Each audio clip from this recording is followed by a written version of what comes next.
అట్టడుగున ఉన్నటువంటి పనికి మాలిన మనుషులుగా గుర్తించినటువంటి మనుధర్మ సిద్ధాంతం ఆధారంగానే ఈ రోజుకి అగ్రవర్ణాలు దళితుల్ని మనుషులుగా చూడడం లేదు, గ్రామాల్లో తిరగనీయడం లేదు, చివరికి తాగునీళ్లు పట్టుకునే సందర్భంలో కూడా వివక్షత పాటిస్తున్నారు.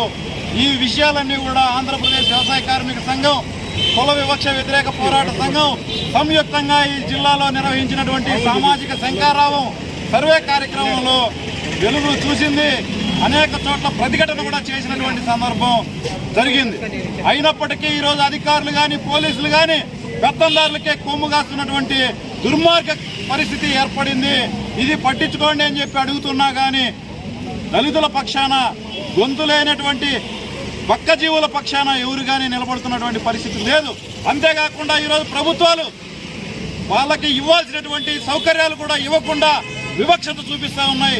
ఎస్సీ ఎస్టీ సబ్ ప్లాన్ నిధుల ద్వారా దళిత కాలనీల్లో ఏర్పాటు చేసినటువంటి సిమెంట్ రోడ్లు కానీ, డ్రైనేజీ కాలువలు కానీ అగ్ర కులాల కాలనీల్లో ఏర్పాటు చేసి వీళ్ళకి తీవ్రమైనటువంటి అన్యాయం చేసినటువంటి పరిస్థితి ఉంది.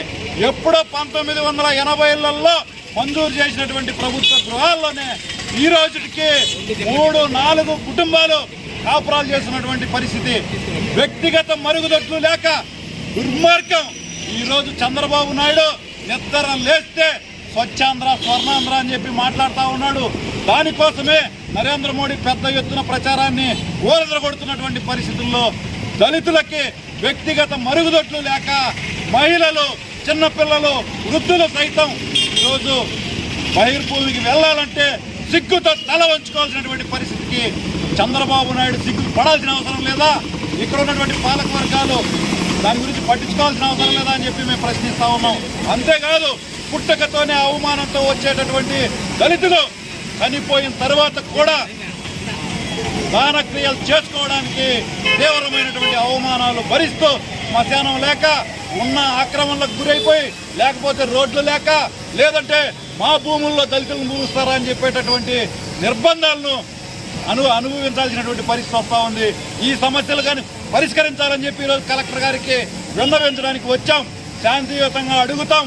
పరిష్కారం చేయకపోతే రాబోయే కాలంలో ఖచ్చితంగా దళితులందరినీ కూడగట్టి పెద్ద ఉద్యమం చేస్తామని చెప్పి హెచ్చరిస్తా ఉన్నాం. వ్యాప్తంగా సాంఘిక వివక్షకు వ్యతిరేకంగా దళిత గిరిజనుల అభివృద్ధి కోసం వాళ్ళకి నిధులు కేటాయించాలని వెనుకబడినటువంటి ప్రాంతాలకి ఎస్సీ ఎస్టీ సబ్ ప్లాన్ నిధులు కానీ, ఇతర శ్మశానాల భూములకి కేటాయించినటువంటి భూములు ఇవ్వాలనేటటువంటిది కానీ, ప్రతి దళిత కుటుంబానికి 2 ఎకరాల భూమి ఇవ్వాలనేటటువంటిది కానీ, దళిత గిరిజనులకు ఉన్న చట్టాలు అమలు చేయాలని కోరుతూ ఈరోజు రాష్ట్ర వ్యాప్తంగా జరిగినటువంటి సర్వేల ఆధారంగా ఆ సర్వేలలో వచ్చిన సమస్యలను పరిష్కరించాలని అన్ని జిల్లా కలెక్టరేట్ల వద్ద ధర్నాలు, ముట్టడులు జరుగుతూ ఉన్నాయి. మనకి స్వాతంత్ర్యం వచ్చి 80 ఏళ్ళు అయినప్పటికీ అంబేద్కర్ రాజ్యాంగంలో ఏదైతే రూపొందించాడో అవి నేటికి నెరవేరినటువంటి పాలక ప్రభుత్వ విధానాలని చూసి మనం చిక్కుపడాల్సినటువంటి అవసరం ఉన్నది. కాబట్టి ఈరోజుకి వ్యవసాయదారులైనటువంటి దళిత కుటుంబాలకి 2 ఎకరాల భూమిని కేటాయించడంలో కానీ, అట్లానే శ్మశానాలు ఈరోజు ఈ జిల్లాలో జరిగినటువంటి సర్వేలలో కూడా ఎక్కడా శ్మశాన స్థలాలు లేవు. శ్మశాన స్థలం కేటాయించినా వాటిని డెవలప్ చేసినటువంటి పరిస్థితులు లేవు.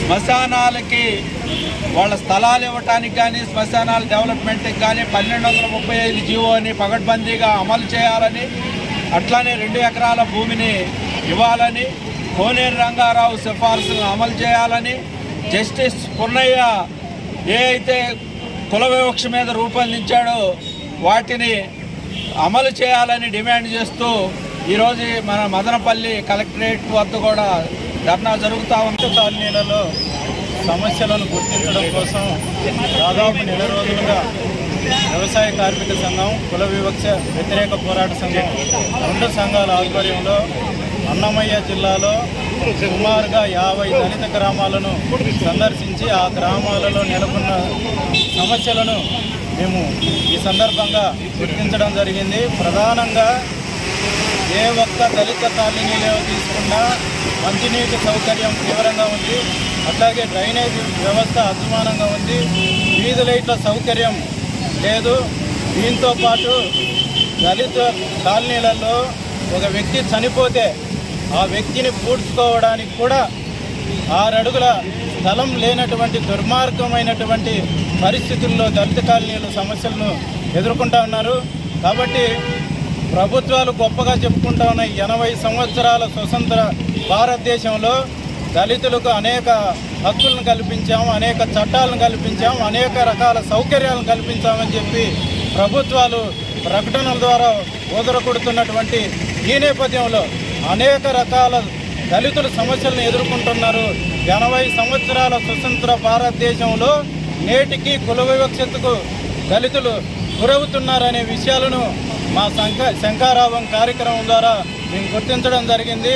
కొన్ని గ్రామాలలో నేటికి కూడా క్షౌర వృత్తి నిర్వహిస్తున్నటువంటి వాళ్ళు దళితులకు క్షౌరము కటింగు చేయనటువంటి దుర్మార్గమైనటువంటి పరిస్థితిలో ఈ అన్నమయ్య జిల్లా దళిత ప్రజానికం ఉంటున్నారు. కాబట్టి మేము ఈ సందర్భంగా అన్నమయ్య జిల్లా కలెక్టర్ కార్యాలయం వద్ద దళిత గ్రామాలలో గుర్తించినటువంటి సమస్యలను మెమరాండం రూపంలో కలెక్టర్ గారికి ఈ సందర్భంగా విన్నవిస్తూ ఉన్నాం. కాబట్టి మేము ఈ డిమాండ్ చేస్తూ ఉన్నాం, ఏదైతే మేము సమస్యలను గుర్తించి కలెక్టర్ గారికి మెమరాండం ద్వారా ఇస్తున్నామో ఆ సమస్యల పరిష్కారానికి తక్షణం కలెక్టర్ గారు చొరవ చూపాలి.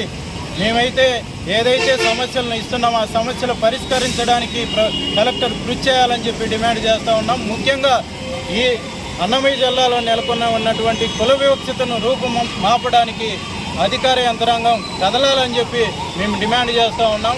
ముఖ్యంగా చట్టం ప్రకారం ప్రతి నెల చివరి రోజున 31వ తేదీన ఏదో ఒక దళిత వాడలో పౌర హక్కుల దినాన్ని ప్రభుత్వం నిర్వహించాల్సినటువంటి పరిస్థితి ఉంది. ఈ జిల్లాలో అధికారులు ఎవరు కానీ ఆ కార్యక్రమాన్ని నిర్వహించడం లేదు. కాబట్టి కలెక్టర్ చొరవ తీసుకుని ప్రతి నెల చివరి రోజున ఏదో ఒక గ్రామంలో పౌర హక్కుల దినాన్ని నిర్వహించి అక్కడ వచ్చే సమస్యలను గుర్తించి ఆ సమస్యల పరిష్కారానికి చర్యలు తీసుకోవాలని చెప్పి ఈ సందర్భంగా మేము డిమాండ్ చేస్తూ ఉన్నాం.